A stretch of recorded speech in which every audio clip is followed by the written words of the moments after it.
എൻ്റെ എല്ലാ പ്രിയപ്പെട്ട കൂട്ടുകാർക്കും നമ്മളുടെ പുതിയൊരു വീഡിയോയിലേക്ക് സ്വാഗതം. എന്തൊക്കെയുണ്ട് എല്ലാവരുടെയും വിശേഷങ്ങൾ? എല്ലാവരും സുഖമായിട്ടിരിക്കുന്നു വിശ്വസിക്കുന്നു. അതുപോലെ തന്നെ ഞങ്ങളിവിടെ സുഖമായിട്ടിരിക്കുന്നത്. അപ്പോൾ ഇന്ന് നമ്മൾ കുറേ നാളുകൾക്ക് ശേഷം ഒരു വ്ളോഗുമായിട്ട് വന്നിരിക്കുകയാണ്. പ്രത്യേകിച്ച് പറയാനൊന്നുമില്ല, പതിവ് ജോലികളും കാര്യങ്ങളും ഒക്കെയാണ്. രാവിലത്തെ കുറച്ച് വിശേഷങ്ങളാണ് ഇന്നത്തെ വ്ളോഗിൽ ഉൾപ്പെടുത്തിയിരിക്കുന്നത്. അപ്പോൾ രാവിലെ എഴുന്നേറ്റ് നല്ല തണുപ്പാണ്, അതുകൊണ്ട് എഴുന്നേക്കാൻ പൊതുവേ ഒരു മടിയാണ്. പിന്നെ എല്ലാവർക്കും ചോറൊക്കെ കൊണ്ടുപോകേണ്ടതുകൊണ്ട് നമ്മൾ എഴുന്നേക്കാതിരിക്കാനും പറ്റത്തില്ല. അപ്പം ഞാൻ കഞ്ഞിക്ക് വെള്ളമിട്ട് തിളച്ച് വന്നപ്പോഴത്തേനും അതിലേക്ക് അരി ഇട്ടു. പിന്നെ കട്ടൻ എടുത്ത് വെച്ചിട്ടുണ്ട്. നല്ല തണുപ്പായതുകൊണ്ട് ഒരു കട്ടനൊക്കെ കുടിക്കണം. അല്ലെങ്കിലും പതിവാണ് ഇവിടെ കട്ടൻ കുടിക്കുന്നത്. അപ്പോൾ അതും കൂടെ ഒന്ന് ഇട്ടതിന് ശേഷം ഇനി കറിക്ക് എന്താണെന്ന് ആലോചിക്കണം. പിന്നെ അനിയത്തിയുടെ മോൻ നാട്ടിൽ നിന്ന് വന്നിട്ടുണ്ട്. അവൻ വന്നപ്പോൾ കുറച്ച് നാട്ടിൽ നിന്ന് കുറച്ച് വാഴച്ചുണ്ടും അതുപോലെ തന്നെ കാന്താരി പിന്നെ കുറച്ച് കറിവേപ്പില അങ്ങനെയുള്ള കുറേ സാധനങ്ങളൊക്കെ കൊണ്ടുവന്നിട്ടുണ്ടായിരുന്നു. അപ്പോൾ അതിനകത്ത് കപ്പളങ്ങയൊക്കെ ഉണ്ടായിരുന്നു. അതൊക്കെ പഴുത്തുപോയി, തോരൻ വെക്കാൻ പറ്റിയില്ല. പിന്നെ ഞാനോർത്ത് വാഴച്ചുണ്ട് പയറിട്ട് തോരൻ വെക്കാമെന്ന് വിചാരിച്ച് ഞാൻ ഫ്രിഡ്ജിൽ നിന്ന് അതൊക്കെ ഒന്ന് എടുക്കാൻ പോവാണ്. പിന്നെ തേങ്ങ എടുത്ത് നേരത്തെ വെളിയിൽ വെക്കുവാണ്, അല്ലെങ്കിൽ അത് പിന്നെ തണുപ്പ് മാറുന്നതിന് മുമ്പ് അരച്ച് കഴിഞ്ഞാൽ അത് ശരിയാവത്തില്ല. ചാറുകറി എന്തെങ്കിലും ഉണ്ടാക്കണമെന്ന് ഇങ്ങനെ ആലോചിച്ചിരുന്നിട്ട് ഞാൻ കുമ്പളങ്ങ കഴിഞ്ഞ ദിവസം കറി വെച്ചതിൻ്റെ ബാക്കി ഇരിപ്പുണ്ടായിരുന്നു, അത് ചാറ് വെക്കാമെന്ന് വിചാരിച്ചു. കഴിഞ്ഞ ദിവസം കുറിച്ചിയും മാങ്ങയും വെച്ച് അതിൻ്റെ ഒരു കഷ്ണം മാങ്ങ ഇരിപ്പുണ്ട്. അപ്പോൾ മാങ്ങയിട്ട് തേങ്ങ അരച്ച് കറി വെക്കാമെന്നാണ് വിചാരിച്ചിരിക്കുന്നത്. അപ്പം വാഴച്ചുണ്ട് ഒരെണ്ണമുണ്ട്, അതും തോരൻ വെക്കാമെന്ന് വിചാരിച്ചിട്ടുണ്ട്. പിന്നെ ഈ ഫ്രിഡ്ജിനകത്ത് ഇടയ്ക്ക് നമ്മൾ പച്ചമുളകൊക്കെ പെട്ടെന്ന് അതിനകത്ത് വെജിറ്റബിളിൻ്റെ ട്രേ തുറന്ന് വെക്കുന്നതിന് പകരം ഞാൻ ഇടയ്ക്കിടയ്ക്ക് നമ്മുടെ ഡോറിൻ്റെ സൈഡിൽ അവിടെ വെക്കും. അതെല്ലാം ഒന്ന് പെറുക്കിയൊക്കെ എടുത്ത് അതെല്ലാം ഒന്ന് കഴുകി വെച്ചിട്ടുണ്ട്. എല്ലാം ഒന്ന് കുറേ എണ്ണം പെറുക്കിയിട്ടിട്ടുണ്ടായിരുന്നു, അതൊക്കെ ഒന്ന് ശരിയാക്കി വെച്ചു. എളുപ്പത്തിന് നിർത്തിക്ക് വെക്കുന്നത്, പിന്നെ അത് ശ്രദ്ധിക്കത്തുമില്ല, അതവിടെ ഇരുന്ന് കരിഞ്ഞു പോകും. അങ്ങനെയാണ് ചെയ്യുന്നത്.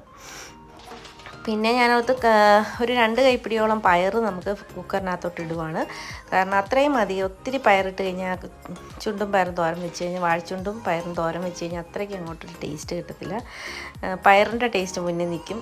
വാഴച്ചുണ്ടും കൂടെ രണ്ടും ഒരേപോലെ ആയാലേ ഉള്ളൂ അതിൻ്റെ ഒരു നല്ല ടേസ്റ്റ് കിട്ടത്തുള്ളൂ. അപ്പോൾ ഞാനതൊന്ന് കഴുകി അടുപ്പത്തിടാൻ പോവുകയാണ്. അതിനുശേഷം നമുക്ക് കുമ്പളങ്ങായും നമ്മുടെ വാഴച്ചുണ്ടും ഒക്കെ ഒന്ന് അരിഞ്ഞെടുക്കണം. അപ്പോൾ ഇത് ഞാനൊന്ന് കഴുകി എടുക്കട്ടെ. ഇവിടെ ഇപ്പം നല്ല തണുപ്പായതുകൊണ്ട് രാവിലെ എഴുന്നേക്കാൻ ഭയങ്കര മടിയാണ് എനിക്ക്. എന്നാലും വെളുപ്പിനെ എഴുന്നേക്കാതിരിക്കാൻ നമുക്ക് പറ്റത്തില്ലല്ലോ. രാവിലത്തെ ജോലികളൊക്കെ ശരിയായി രാവിലെ എന്തായാലും 6:30 ആകുമ്പോൾ അവർക്ക് പോകണം. അപ്പോഴത്തേന് ഇപ്പം 3 പൊതി എടുക്കണം. 1 പൊതിയല്ല 2 പൊതിയല്ല 3 പൊതി എടുക്കണം.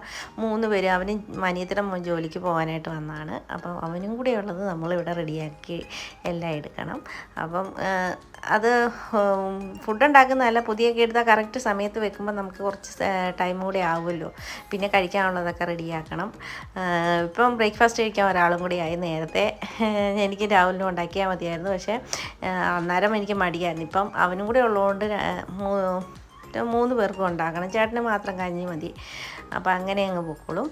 പിന്നെ വാഴച്ചുണ്ട് ഞാൻ 2-3 അതിൻ്റെ പോള അങ്ങ് പൊളിച്ച് കളഞ്ഞ്. അപ്പോൾ അത് പോയതായിരുന്നു. അതിന് ശേഷം അതവിടെ വെച്ച് പിന്നെ നമ്മുടെ കുമ്പളങ്ങ അരിഞ്ഞൊരു ചട്ടിക്കകത്തോട്ട് നമുക്ക് പെട്ടെന്ന് കറി വെക്കാനായിട്ട് വെക്കാം. അതൊന്ന് വെന്ത് വരുന്ന സമയത്ത് നമുക്ക് അതിലേക്കുള്ള അരപ്പുകളൊന്ന് റെഡിയാക്കി എടുക്കണം. തേങ്ങ എന്നത്തേക്കും തണുപ്പൊക്കെ മാറി വരും. തേങ്ങ തണുപ്പ് മാറാതെ അരച്ച് കഴിഞ്ഞ് കഴിഞ്ഞാൽ വല്ലാതെ ഇങ്ങനെ ഈ പിരിഞ്ഞ് കിടക്കും, ഒന്ന് അരിഞ്ഞ പോലെ ആവത്തില്ല. അല്ലെങ്കിൽ എൻ്റെ കൂടെ നമ്മൾ കുറച്ച് ചൂടുവെള്ളം കൂടി ഒഴിക്കണം. ഞാൻ നേരത്തെ എഴുന്നേൽക്കുമ്പോഴേ തേങ്ങയൊക്കെ എടുത്ത് വെളിയിൽ വെക്കും. എളുപ്പത്തിന് വേണ്ടിയിട്ടാണ് നമ്മൾ തേങ്ങ ചിരണ്ടിയത് വാങ്ങിക്കുന്നത്. പിന്നെ ഇവിടെ തേങ്ങയ്ക്ക് കുറച്ച് വില കൂടുതലുമാണ്. ഇപ്പം അത് കാരണം നമ്മൾ ചിരണ്ടിയതാണ് ഇപ്പം കൂടുതലും മേടിക്കുക. ചെറിയ തേങ്ങയ്ക്ക് പോലും നല്ല വിലയാണ്. പിന്നെ ഞാൻ തേടെ കഷ്ണങ്ങളെല്ലാം അരിഞ്ഞ് അടുപ്പത്ത് വെച്ചു. അതിനുശേഷം കുക്കറിനകത്ത് നമ്മുടെ പയർ വെന്തിരിപ്പുണ്ട്, കഞ്ഞി തിളച്ച് കിടക്കുന്നു. പിന്നെ കഴിഞ്ഞ ദിവസം കുറിച്ച് മേടിച്ച് വറുത്തതിൻ്റെ കുറച്ച് ഇരിപ്പുണ്ട്, അതും കൊടുത്തു വിടാമെന്ന് വിചാരിച്ചു. ഞാനത് ഫ്രിഡ്ജിനകത്ത് വെച്ചിട്ടുണ്ടായിരുന്നു. അതും കൂടെ എടുത്ത് ഞാൻ വെളിയിലെല്ലാം വെച്ചു. പിന്നെ ഇന്നലെ ഞായറാഴ്ച ആയതുകൊണ്ട് പാലപ്പവും ചിക്കൻ സ്റ്റൂ ആയിരുന്നു. എൻ്റെ സ്റ്റൂവിൻ്റെ കുറച്ച് ഇരിപ്പുണ്ടായിരുന്നു. അതുകൊണ്ട് ഇന്ന് നമുക്ക് ബ്രെഡ് ആവി കയറ്റിയിട്ട് അതും അവർക്ക് ബ്രേക്ക്ഫാസ്റ്റിന് കൊടുക്കാമെന്ന് വിചാരിച്ചിരിക്കുവാണ്. അപ്പോൾ അങ്ങനെയൊക്കെ ഒന്ന് സെറ്റ് ചെയ്ത് ഓരോ ദിവസം എഴുന്നേൽക്കും ഓരോന്നൊക്കെ ഇങ്ങനെ ആലോചിച്ച് സെറ്റ് ചെയ്ത് വെക്കും. അപ്പം ഇത് ഞാൻ കുറച്ച് മഞ്ഞൾപ്പൊടിയും പച്ചമുളകും കൂടി ഇട്ടാണ് വേവാനായിട്ട് വെക്കുന്നത്. ഇത് വെന്ത് വരുന്ന സമയത്ത് നമുക്ക് ഒരു കഷ്ണം മാങ്ങ പുളി ഇതിനകത്തോട്ട് അരിഞ്ഞ് ചേർത്താൽ മതി. വെന്ത് കഴിഞ്ഞിട്ടേ മാങ്ങ ചേർക്കാനുള്ളൂ, നമ്മുടെ കുമ്പളങ്ങ വെന്ത് കിട്ടത്തില്ല. അപ്പോൾ ഇതിലേക്ക് കുറച്ച് ഉപ്പും കൂടെ ആ സമയത്ത് ചേർത്ത് കൊടുക്കണം. ചേർത്ത് കൊടുത്തിട്ട് വേണം നമുക്ക് ഇതെല്ലാം കൂടി ഒന്ന് വേവിച്ചെടുക്കാനായിട്ട്. പിന്നെ ഇതിനിടയ്ക്ക് 3 പേരെ വിളിച്ചെഴുന്നേൽപ്പിക്കണം. ചേട്ടനെ വിളിച്ചെഴുന്നേൽപ്പിക്കാൻ പോയി.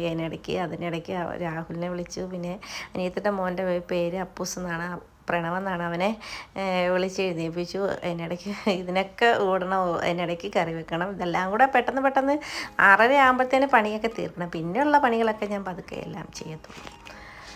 അപ്പം ഇതെല്ലാം ഒന്ന് സെറ്റാക്കണം. പിന്നെ നമ്മൾ പയർ വെച്ചതിനകത്ത് കുറച്ച് ഏറെ വെള്ളമായിപ്പോയി. ഇനിയിപ്പോൾ ആ പയറിനകത്തുനിന്ന് ആ വെള്ളമൊക്കെ ഊറ്റി കളഞ്ഞിട്ട് വേണം നമ്മൾ തോരൻ വെക്കുമ്പോൾ ഇടാം, അല്ലെങ്കിൽ എല്ലാം വല്ലാതെ അങ്ങ് കുഴഞ്ഞു പോവും, അതേ രീതിയിലായിപ്പോവും. അതുകൊണ്ട് അതും കൂടി ഒന്ന് സെറ്റാക്കി എടുക്കണം.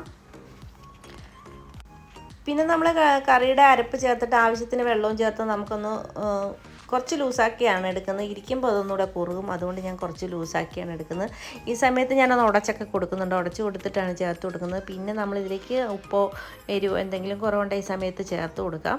അപ്പോൾ ഉപ്പ് കുറച്ച് കുറവുണ്ട്, അത് ഞാനൊന്ന് ചേർത്ത് കൊടുക്കുന്നുണ്ട്. പിന്നെ വെള്ളവും ആവശ്യത്തിന് ചേർത്ത് കൊടുക്കുന്നുണ്ട്. പിന്നെ ഇത് തിളച്ച് പോകരുത് കേട്ടോ, കറി തിളയ്ക്കരുത്. തേങ്ങ അരച്ച കറി തിളച്ച് കഴിഞ്ഞാൽ ഒന്ന് പിരിഞ്ഞ് കിടക്കും. അതുകൊണ്ട് ഞാനിത് ഇളക്കി ഒന്ന് നന്നായിട്ട് ചൂടാക്കി എടുക്കത്തേ ഉള്ളൂ. പിന്നെ നമ്മുടെ ചട്ടിയുടെ ചൂട് കൊണ്ട് ബാക്കിയുള്ള കറി ഒന്ന് നന്നായിട്ട് ചൂടായി കിട്ടും, ഇരിക്കുമ്പം തന്നെ ചൂടായി കിട്ടും. അതുകൊണ്ട് ഞാൻ വേണ്ട കറി മാറ്റിയിട്ട് നമുക്കൊന്ന് ഇനി ഇതൊന്ന് കടുക് വറുത്ത് ചേർക്കണം. അത് കഴിഞ്ഞിട്ട് നമ്മുടെ തോരനും കൂടെ ഒന്ന് റെഡിയാക്കണം. പിന്നെ ഞാൻ ഓർത്തൊരു 2 മുട്ടയും കൂടെ പൊരിക്കാം. പൊതി കൊടുത്തു വിടുന്നതല്ല, ചോറ് കൊടുത്തു വിടുന്നതല്ല. അപ്പോൾ 2 മുട്ടയും കൂടെ പൊരിക്കണമെന്ന് വിചാരിക്കുന്നുണ്ട്. പിന്നെ ചീനിച്ചട്ടി അടുപ്പത്ത് വെച്ച് കൊടുത്തിട്ടുണ്ട്. ഇനി കടുക് വറുത്തതിലേക്ക് ഒഴിച്ചു കൊടുക്കാം. പിന്നെ ആ ചീനിച്ചട്ടിയിലോട്ട് തന്നെ നമുക്ക് തോരനും കൂടെ റെഡിയാക്കി എടുക്കാം. തോരനും കൂടെ റെഡിയാക്കി എടുത്തിട്ട് കഞ്ഞി ഇപ്പം വെന്ത് വന്നിട്ടുണ്ട്, അതും കൂടെ ഒന്ന് വാർത്തിടണം.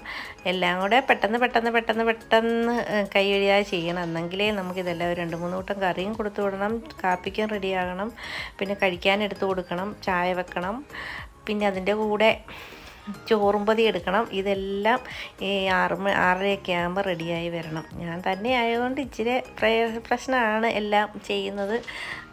എന്നാലും കുഴപ്പമില്ല, നമ്മൾ പിന്നെ നമുക്ക് ഫ്രീ ആയിട്ടിരിക്കാമല്ലോ എന്നുള്ള രീതിക്ക് എല്ലാം ചെയ്ത് വെക്കും. പിന്നെ വൈകുന്നേരം വരുന്ന സമയത്തൊക്കെ എന്തെങ്കിലും കാപ്പിക്കുണ്ടെങ്കിൽ ഉണ്ടാക്കാം, അല്ലെങ്കിൽ ചോറ് തന്നെയാണ് വൈകിട്ടും കഴിക്കുന്നത് ഇവിടെ. അതുകൊണ്ട് പിന്നെ വേറെ പ്രത്യേകിച്ച് കാര്യങ്ങളൊന്നും ഉണ്ടാക്കുന്നില്ല. അപ്പോൾ നമ്മുടെ തോരനും കറികളും എല്ലാം റെഡിയായി. ഞാൻ ചോറൊക്കെ എടുത്തിട്ടുണ്ട്. എൻ്റെ 3 പാത്രത്തിൽ ചോറെടുത്ത് വെച്ചിട്ടുണ്ട്. അതിൻ്റെ കൂടെ തേണ്ട കുപ്പിക്കകത്താണ് ചാറ് കറി എടുത്തിരിക്കുന്നത്. തോരൻ കറി തേണ്ട പാത്രത്തിൽ എടുത്തിട്ടുണ്ട്. മുട്ട വേറെ സെപ്പറേറ്റ് ഒരു പാത്രത്തിലാണ് എടുക്കുന്നത്. ചോറ് എടുത്ത് വെച്ച് കഴിഞ്ഞ് കഴിഞ്ഞാൽ പിന്നെ കഴിക്കാനും കൂടെ ഞാൻ എടുത്ത് വെക്കും. കഴിക്കാൻ സെപ്പറേറ്റ് ആയിട്ട് എല്ലാവർക്കും ചേട്ടന് കഞ്ഞി, അവന്മാർക്ക് 2 പേർക്കും കഴിക്കാനായിട്ട് ബ്രെഡും സ്റ്റൂവും എടുത്ത് വെച്ചു. അതൊക്കെ ടേബിളിൽ കൊണ്ട് വെച്ചു. അതിൻ്റെ കൂടെ ചായ അവർക്ക് എടുത്ത് വെച്ചു. പിന്നെ ചോറും കൂടെ എടുത്ത് അതെല്ലാം ലഞ്ച് ബോക്സ് ആക്കിയതിന് ശേഷം ഞാൻ ബാഗിനകത്ത് കൊണ്ടെല്ലാം വെച്ച് കൊടുക്കണം. അത് കഴിഞ്ഞ് കഴിഞ്ഞാൽ പിന്നെ പ്രത്യേകിച്ച് പരിപാടിയൊന്നുമില്ല. പാത്രങ്ങളൊക്കെ കുറേ ഉണ്ട്, അതെല്ലാം ഒന്ന് കഴുകി റെഡിയാക്കണം. അപ്പം ഇത്രയൊക്കെയാണ് ഇന്നത്തെ നമ്മുടെ വിശേഷങ്ങൾ രാവിലത്തെ. വീഡിയോ ഇഷ്ടപ്പെട്ടാൽ തീർച്ചയായിട്ടും എല്ലാവരും ഒന്ന് സപ്പോർട്ട് ചെയ്യണം കേട്ടോ. ഇഷ്ടപ്പെട്ടാൽ നിങ്ങളുടെ ഫ്രണ്ട്സിനും റിലേറ്റീവ്സിനും ഒക്കെ ഒന്ന് ഷെയറും കൂടെ ചെയ്ത് കൊടുക്കണം. കൂടാതെ ലൈക്ക് തീർച്ചയായിട്ടും ഒന്ന് ചെയ്തേക്കണം കേട്ടോ. ഇതുപോലുള്ള ചെറിയ കുക്കിംഗ് വീഡിയോസും ചെറിയ വ്ളോഗ്സും ഒക്കെ ആയിട്ട് വരുന്നവരെ എല്ലാവർക്കും താങ്ക് യു.